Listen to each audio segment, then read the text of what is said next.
বালিপাচর কাণ্ডে ফের সক্রিয় ইডির আধিকারিকরা। রাজ্যের একাধিক জায়গাতে ইডির অভিযান। নিউ আলিপুরে ইডির তল্লাশি। নিউ আলিপুর ছাড়াও ঝাড়গ্রামে সেখানেও পৌঁছে গিয়েছেন ইডির আধিকারিকরা। আজ সাত সকাল থেকেই ইডির এই তল্লাশি।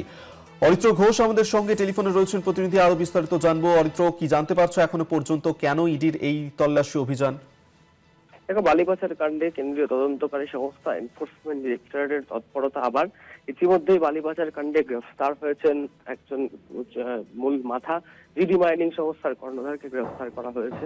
তাকে জিজ্ঞাসাবাদ করে বেশ কিছু লিডস পেয়েছেন ইডি গোয়েন্দারা, এবং তার পরিপ্রেক্ষিতেই কলকাতা সহ কলকাতার একাধিক জায়গা সহ ঝাড়গ্রামে তল্লাশি অভিযান চালাচ্ছেন এনফোর্সমেন্ট ডিরেক্টরেটের গোয়েন্দারা।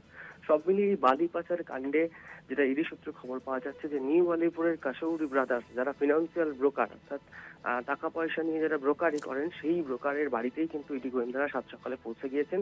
ইডি সূত্রে যেটা খবর যে এই যে বালি পাচার কাণ্ডে টাকা বিভিন্ন কোম্পানিতে সাইফন করা হয়েছে, বিভিন্ন কোম্পানিতে সেগুলিকে বিনিয়োগ করা হয়েছে, এবং সেই বিনিয়োগের ক্ষেত্রে কাশৌরি ব্রাদার্সের বড় ভূমিকা রয়েছে, সেটা খতিয়ে দেখছেন ইডি গোয়েন্দারা। সেই কারণেই কিন্তু আজকে তাদের বাড়িতে তল্লাশি চালানো হচ্ছে। শুধুই শহর কলকাতা নিউ আলিপুর বা শর্ট স্ট্রিট নয়, একই সাথে ঝাড়গ্রাম, মুর্শিদাবাদ সহ একাধিক জায়গাতেও কিন্তু ইডি গোয়েন্দারা একযোগে তল্লাশি শুরু করেছেন ডিসেম্বরের 1 তারিখেই। ধন্যবাদ অরিত্র তোমাকে। অরিত্র ঘোষ আমাদের সঙ্গে টেলিফোনে ছিলেন।